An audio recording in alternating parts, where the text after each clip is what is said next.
पद्मपुरा निकट निकटी श्रीराम मारिजेल राक्षस सुबटी सीता हिरोनी गोरटी नील बेटी लंकानाथा। तर त्या ठिकाणी आपण रामायण ऐकलं हे सिद्ध होतं। या पाठीमागच्या अध्यायामध्ये आणि या अध्यायामध्ये दोन विषय होऊन गेले। पाठीमागच्या अध्यायामध्ये एक असा विषय झाला, कारण नाथाने जिथं महिलेवर विषय आणलाय पाठीमागल्या अध्यायामध्ये कश्यपाला 13 पत्न्या होत्या आणि फुकटची फाकट काय घेणं देणं नव्हतं बघा। महिलेसाठी सांगतो बरं का हा विषय, कारण रामायणामध्ये ऐकायचं काय एवढं फक्त ध्यानात आणायचं, जास्त कधीच ऐकायचं नाही। मस्त सकाळच्याला बसलेल्या होत्या दोघी, त्या होत्या सवती नाव काय तर ऐकलं का कोणी? सांगा तरी एखाद्या बाईने मला नाव सांगा, काय नाव होते त्यांचे? एक विनिता नावाची होती आणि एक कदरू नावाची होती। देवाची धनु आहे तेव्हायलाच आहे का? आणि बसल्या सकाळच्या परत गेलं नाही काही समज नाही, बसल्या पैन पाडली आणि खऱ्याचं खोटं आणि खोट्याचं खरं करायचं मांडलं। आणि त्या ठिकाणी कदरूच्या मुलाच्या जीबी दोन ठिकाणी जी स्त्री लक्षात ठेवायचा, मी सांगतोय ना त्याच्याकडे थोडंसं लक्ष आहे। जी स्त्री विनाकारण कुणाला तरी दोष देण्याचा प्रयत्न करी त्याच्या संततीला असा त्रास होतो बघा। हा झाला पाठीमागायला अध्यात्मला अर्थ केवढा, जास्त अर्थच नाही, लय म्हणजे कधी अर्थ लक्षात ठेवायचा नाही। या अध्यात्मला एक अर्थ होऊन गेलेला आहे, आदिमाया शक्ती आहे।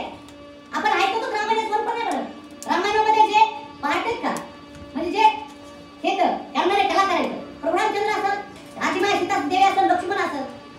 सीता देवीला वाटलं खरंच लक्ष्मण माझ्या किंवा रामाच्या भक्तीत आहे का? खरंच उगाच उगाच बघा, कारण प्रत्येक भक्ती पण त्या भक्ताचा स्वतः त्या ठिकाणी असणार त्या सत्व भक्ती। आणि असा एक भक्त लक्ष्मण की सतत प्रभू रामचंद्राच्या चिंतनामध्ये, सीतेला काय माहिती नव्हतं का? अहो ती आदिमाया शक्ती आहे, तुम्ही काय करता, कुठे कोण्या ठिकाणी ते सर्व भगवंताला माहिती आहे, रामाला माहिती आहे। विनाकारण झोपीचं सोम सीतेने केलेले। तिथं लक्ष्मणाची परीक्षा घेतली। साधक ज्यावेळेस स्वतःचं अस्तित्व संपून घेतो त्यावेळेस तो संत आहे, लक्षात ठेवा। अस्तित्वावर का लक्षात ठेवा।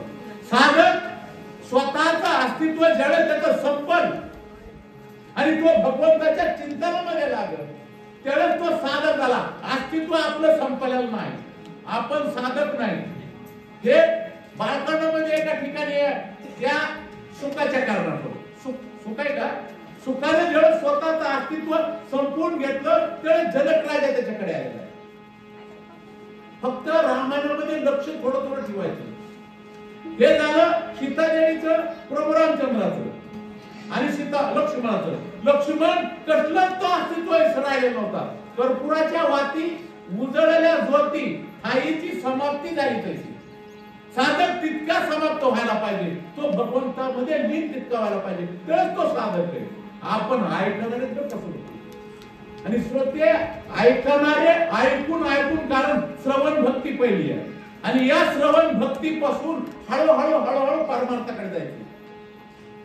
कितीतरी पिढ्या ऐकलो जाऊ आपण परमार्थाकडे। तुम्हाला वाटतं काय आपण महिन्याला ऐकत होतो परमार्थाकडे? नाही, कारण जीवन बदलायचंय, या जीवनाला एक टाळटी द्यायची आहे। काय कमी होतो त्या प्रभू रामचंद्राला मिळते, कशासाठी जगामध्ये वनामध्ये गेले, काय कमी मोठ्या साधू संत आले, कशासाठी त्यांनी उपकार केले जगावर। आणि तो साधक लक्ष्मण त्या परीक्षेला उतरलाय। पुढे लक्ष्मण विश्वास ठेवू लागला आणि तुमचा आमचा विश्वास नाही म्हणून फसतो।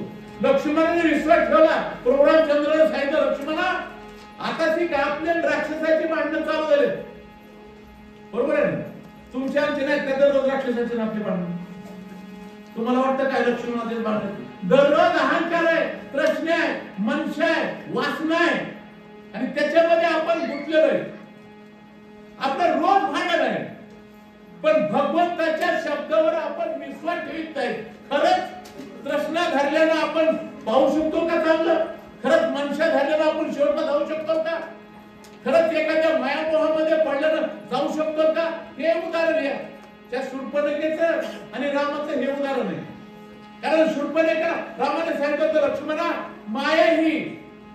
माया कोण्या रूपात राक्षस येतील.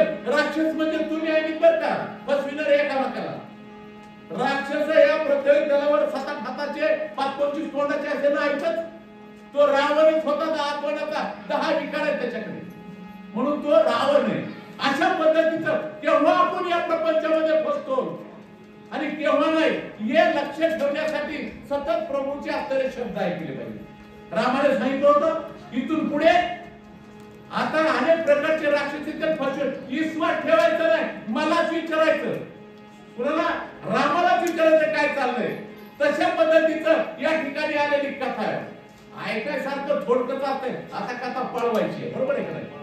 पळवायची चालू या ठिकाणी तर ती कथा चालू झाली. त्या ठिकाणी ती कोण म्हणते शूर्पणखा, काही खरं नाही माझं, लग्न करायचं होतं, पत्रिका बघायची होती, पण हे दोघे फसत नाहीत. चला श्रीराम दुबाहू माणूस खर दुष्ण उग्र राक्षस श्रीराम मारितान लगे निमिष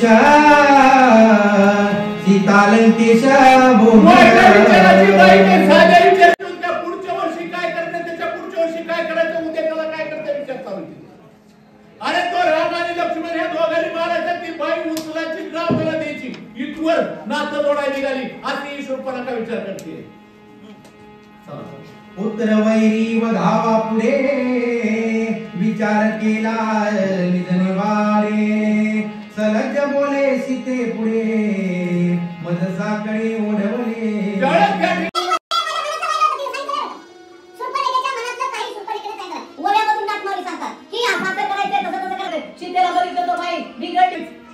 काय म्हणले की ह्या राम लक्ष्मणाला मारायचं आणि माझ्या भावाला ही सीता देऊन टाकायची, इथवर आशा.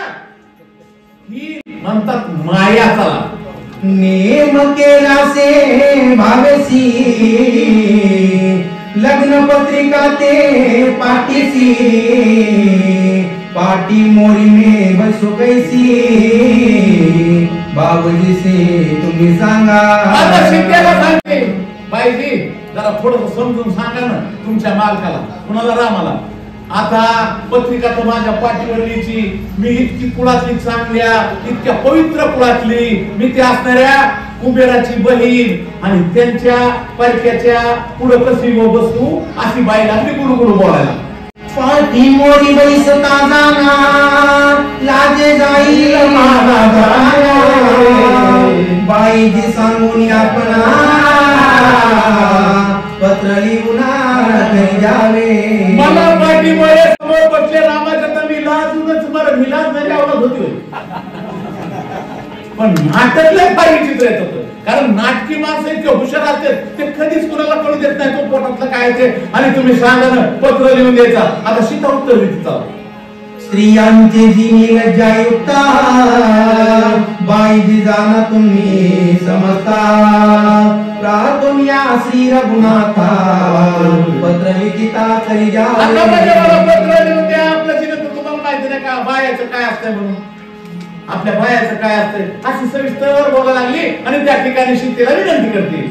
श्रीरामाचा निज भावार्था पत्र दिदलिया वाचिलर्था मग करू धावेला नरता केला विपरीतार्था याला फार हुशार आहेत. तेथील प्रमाण वेदासी तुम्हाला केव्हाकडे भगवंत आहे ना, तो कसा आहे तो तुम्हाला मला काय रामाचा असलेला भावाचं रामाने वर केलं, पत्र लावून दिलं तर हितच वाचील, वाचल्याबरोबर पाहण्याला तयार होईल.